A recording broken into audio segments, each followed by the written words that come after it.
Bonsoir, ça dépend de RO la émission Nabiso, ça dépend de RO beaucoup la chaîne Nabino Yokabas Télévision, votre chaîne d'information, votre chaîne d'actualité. Comme j'ai toujours l'habitude de le dire ici, c'est l'information en temps réel. Merci parce que vous avez belé, vous abonnez à Yokabas Télévision et c'est un plaisir. Vous continuez à s'abonner, ne vous fatiguez pas. Bienvenue à l'émission Nabino, la politique de l'air qui a toujours été présentée par moi-même. Davina Kabedi Kapala, votre humble servante pour vous servira. Pour ces nouveaux numéros, Azap et Aleka déjà Awa. Donc, on a la deuxième fois à la chaîne Nabiso Yokabas Télévision. Lui, c'est qui jeune entrepreneur congolais au nom de Jerry Muntu. Azali Pebon, administrateur, gérant, il y a JM Solaire. On va passer à Bisso l'outil qui sont pourtant ceux qui a snell les athées, on va y la Bisso, il y a panneau solaire. Voilà, on a passé à une beauté. Bonjour et bienvenue, Jerry Muntu, dans l'émission Mkolo ya Lelo. Bonjour Madame Davina Kabedi. Tozali. Toye vraiment ko so sous pour n'embala ya mibale, l'émission autobi qui zali ya mibale ko zala so belé ko. Voilà.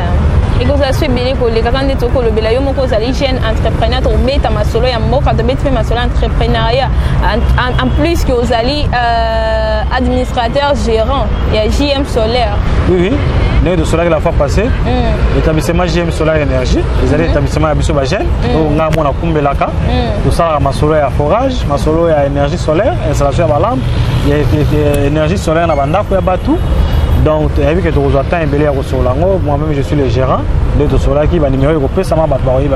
Voilà, tu vas déjà parce que les gars déjà annoncé que tu bio déjà. Voilà, il faut que tu entrepreneur vu que non, la jeunesse congolaise est belé bazali par terre et belé bazali ba chômeur. Chômage et où tu mais comme on a eu jeune besoin d'entreprendre, déjà que ça entrepreneuriat, vous allez déjà gérant quelque part. Et là, on est dans la jeunesse congolaise. Bon, en tout cas, on a les conseils à amener pour ça, on a vu ça, les jeunes quinois. Premièrement, l'entrepreneuriat, pour moi comme entrepreneur, il faut avoir un bon côté. Mais il faut avoir une idée. Parce que c'est les idées qui fondent une entreprise. Et ça, il y a une entreprise dans mon amour. Dans mon amour, 50, 100 dollars à combien millionnaire, à combien milliardaire. Pour nous, biso, tu bandaki kakate directement comme entrepreneur. On a commencé aussi à travailler quelque part. On a eu les idées, tu construis les idées na biso quelque part. Ndé to bimi. Yango na moni na pesa toujours ba jeune conseil. Tant que tozo tanga, tant que tozo yekola. Ko tanga zaka te na université. Même maintenant que na ba formation na bloc moi que tu peux devenir demain un grand entrepreneur. Au Kamusi Pemboka, au biso peut te communauté. Tous en disant toujours que malembe, mais toujours il y a déjà tout ben daga déjà bande qu'on a biso. Oh, bazana ba idée, mais ba yebité peut-être bazo banga pour na bango être entrepreneur, il faut zalaka expatrié, il faut zalaka na ba relation kili non. Tu peux commencer tes affaires au coin de votre avenir et puis au coin de l'autre monene. C'est ça vraiment l'idée et entrepreneuriat. Donc, Madame Kabedi, un bon entrepreneur, c'est celui qui passe dans beaucoup de difficultés. L'entrepreneuriat est la facilité. L'entrepreneuriat est difficile. Au début, on a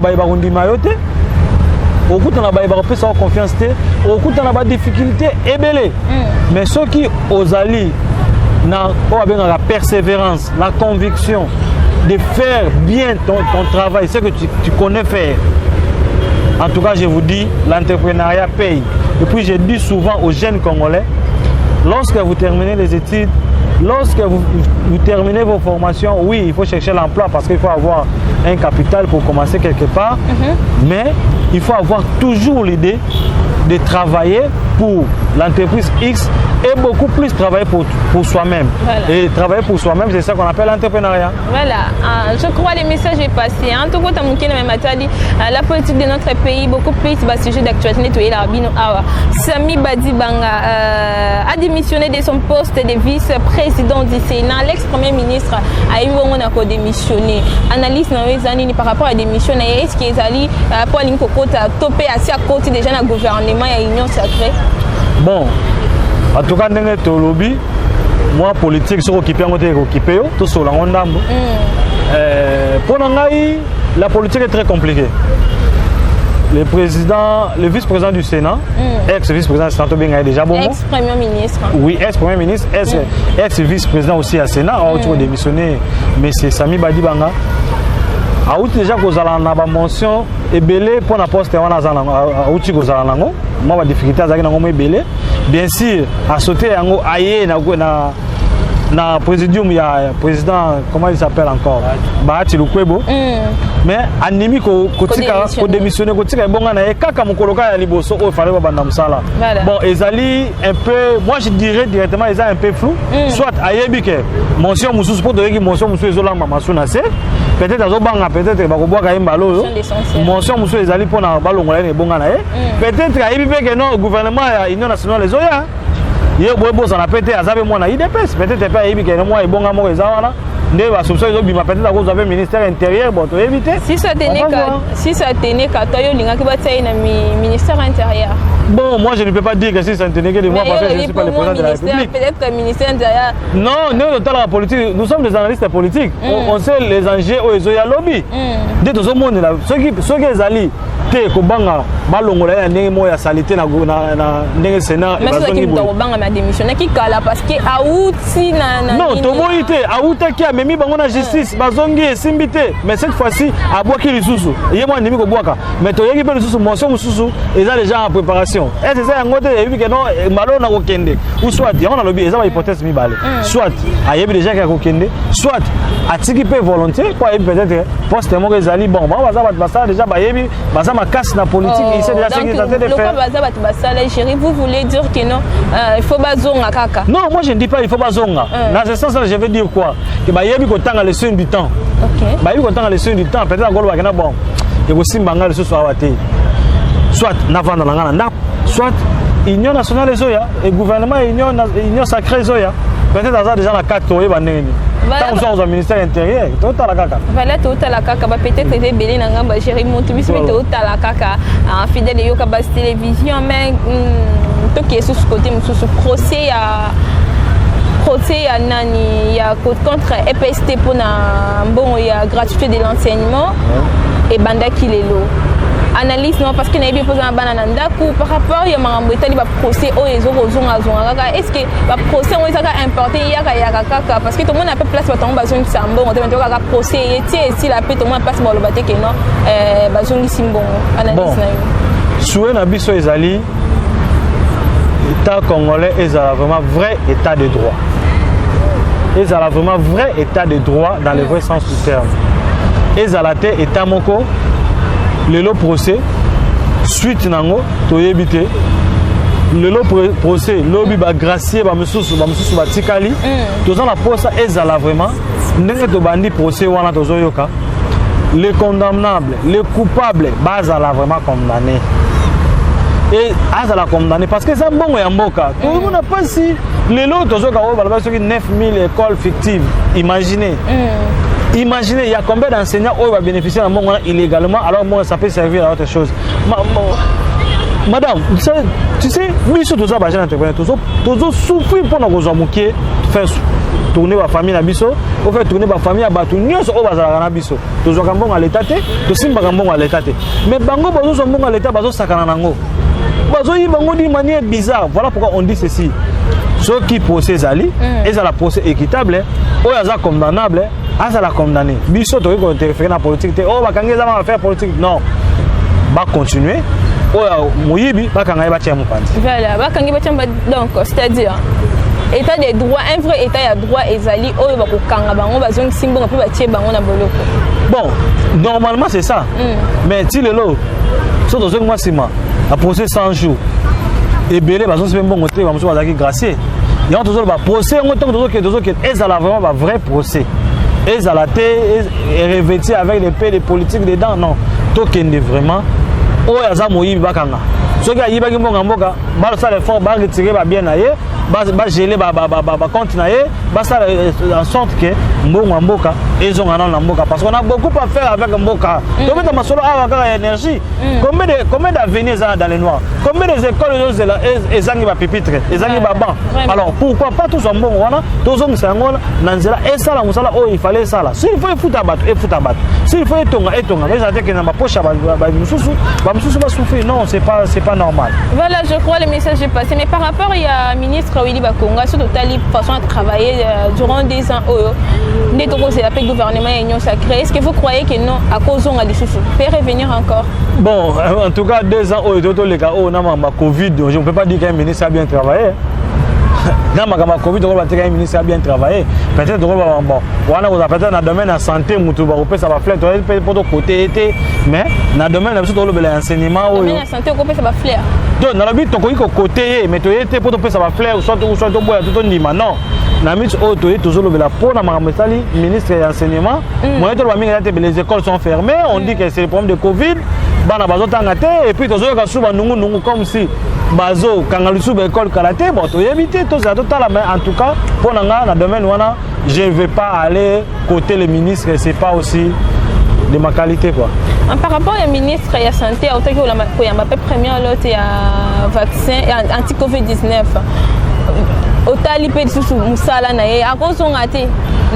Bon, s'il faut parler d'abord de vaccin contre Covid-19, moi, les décisions sont trop sensibles.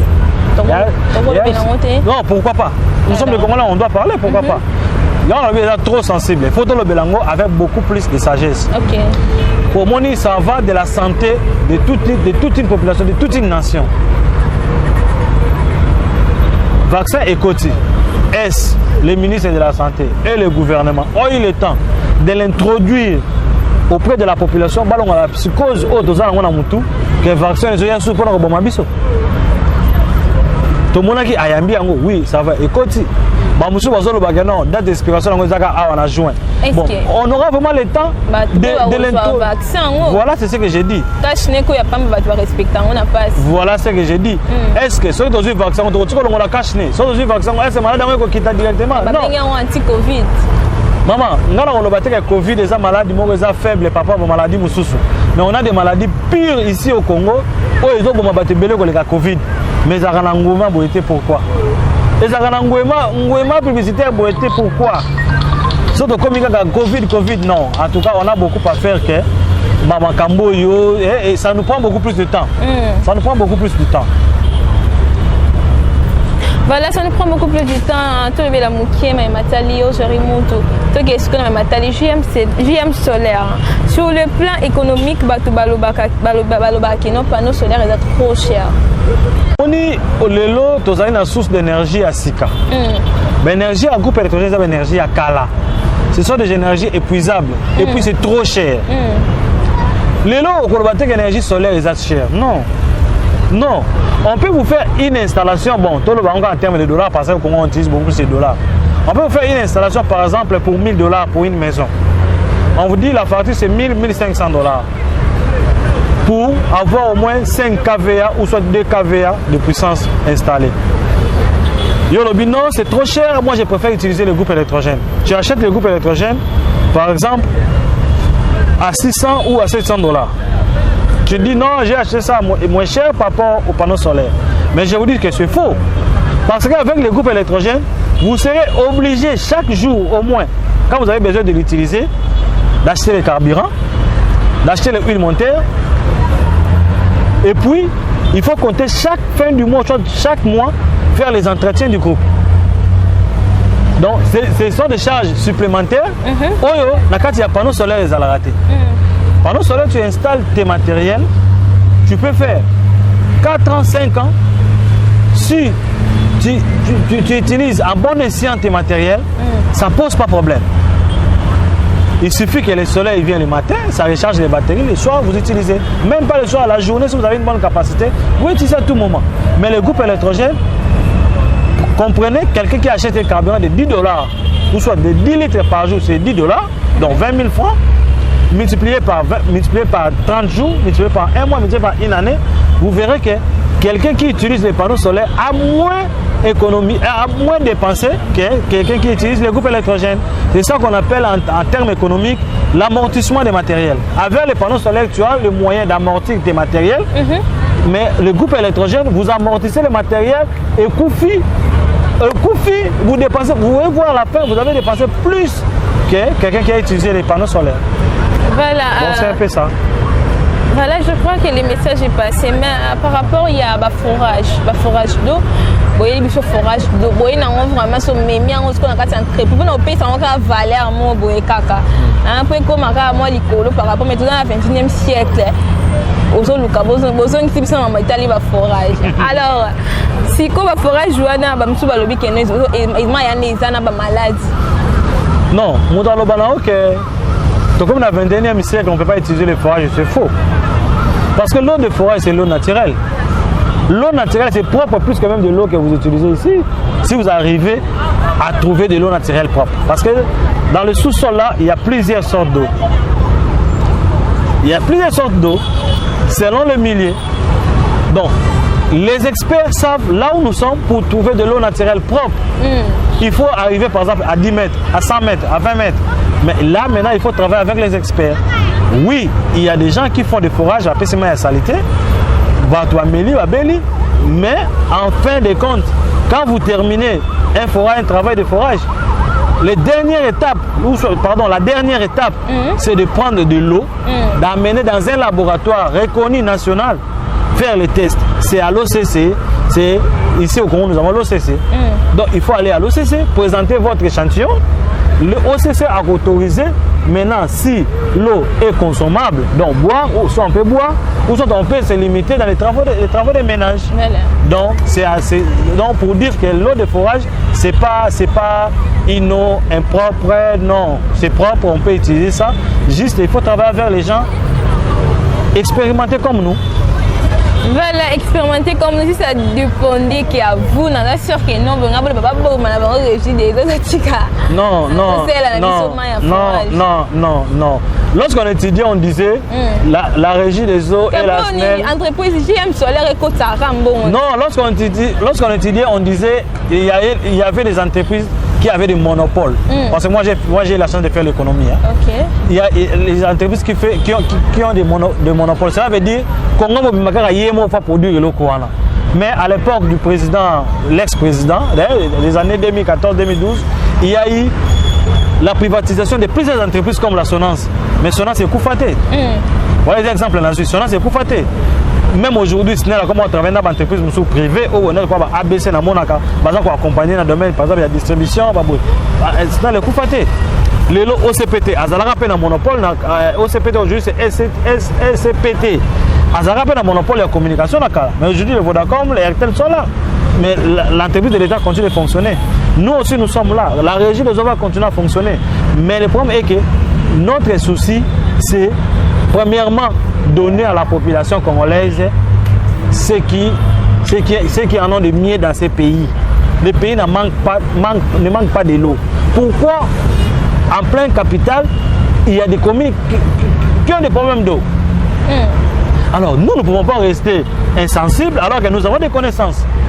Nous sommes entourés de gens qui connaissent mieux les domaines. Alors qu'est-ce qu'il faut faire?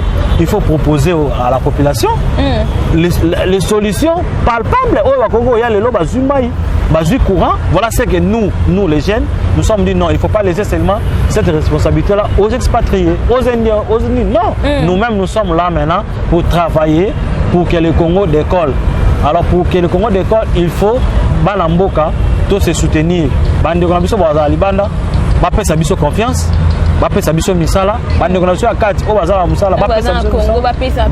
Misala, chez le Congo, tout ça la moussala tous appellent résultat. Voilà, tout ça moussala vous appellez résultat. J'aurais nous chutons à la fin de notre émission. Est-ce que le marché public fait beaucoup ça là? Oui, pourquoi pas. Marché public veut dire quoi? Et marché de l'État. Donc marché où l'État paie Sibino. Pourquoi pas? Est-ce pour mettre les lumières pendant les avenirs, il faut ni doit habiter. Mais il faut ni bino wana bino bo sali entreprise. Mais non, ça demande quoi? Ça demande, en tout cas ça ne demande en réalité rien. Okay. Parce que nous avons les connaissances. Mais ce qui nous empêche, c'est la politique appliquée au Congo. C'est beaucoup plus les expatriés qui sont courtisés, c'est beaucoup plus les expatriés qui sont sollicités, pas nous. Alors que nous avons aussi la connaissance, nous avons aussi les capacités. C'est que nous demandons au gouvernement actuel, au gouvernement qui va arriver dans quelques jours, de penser, de travailler avec les jeunes Congolais. Voilà. Nous tous, nous ne pouvons pas faire la politique. Non. On a déjà. Oui, puis surtout ça la politique.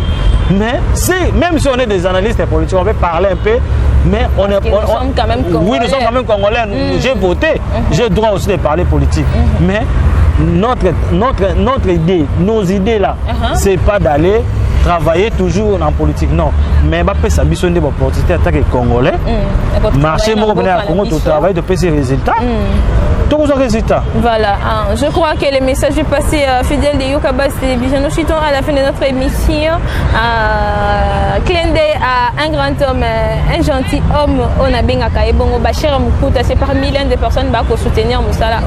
La bonne sanité, la grande dame Jacqueline Elung, pourquoi pas na maman Élisée à papa Rwamabi. Nous sommes arrivés à la fin, mais question n'a rien à ce qu'ils aboyent. Tout à coup, c'est quoi l'élection en 2023? IDPS de l'autre côté, élection cause à la tête. Tout mais en tant que jeune, est-ce que c'est important élection ici en 2023 tout? Non. Il y a importance ou pas exacté. Le Congo. Il y a déjà la constitution qui dit après 5 ans, il y a élection. Donc en 2023, il n'y a pas question d'importance ou pas. Qui est Covid? Mais vous regardez un peu l'État au qui n'a Covid-19. Jamais. Qui est Covid? Recensement. Ils doivent faire en sorte que gérer le dossier ou c'est pas un problème. Le Congo a l'argent. C'est le moment, j'ai suivi aussi Nang avait dit, c'est le moment de commencer déjà à acheter soit les matériels électoraux pour que au budget non, on est obligé d'organiser les élections en 2023. Le président de la République est candidat. Où est le problème? Il va postuler, s'il gagne, il gagne. Certainement, il va gagner. Bon, il va gagner. Certainement. Mais oui, il est là. S'il travaille bien, il va gagner. C'est qu'il travaille bien. Parce que le midi, c'est certainement. Bon, s'il travaille bien, il va gagner. Bon, je prends maintenant tes mots. S'il travaille bien, il va gagner. Non, pas mes mots, tes mots, toi. S'il travaille bien, il va gagner. Voilà. Nous sommes arrivés à la fin de la Yokabas Télévision. Qu'est-ce que je n'ai pas demandé? On a une activité par rapport à ma métal JM Solaire. Ni au lobby par rapport à ma métal JM Solaire entreprise. Bon, toujours, tu martèleras toujours que JM Solaire est un établissement apolitique.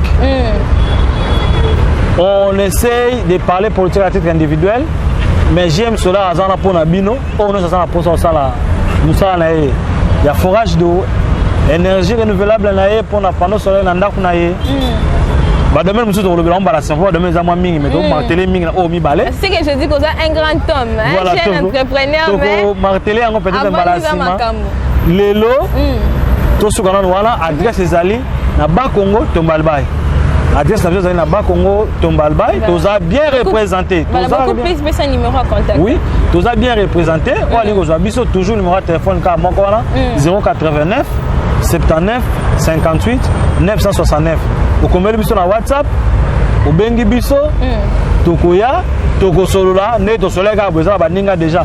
Après, si vous contactez tous qui ont un projet, vous avez un résultat, vous témoigner.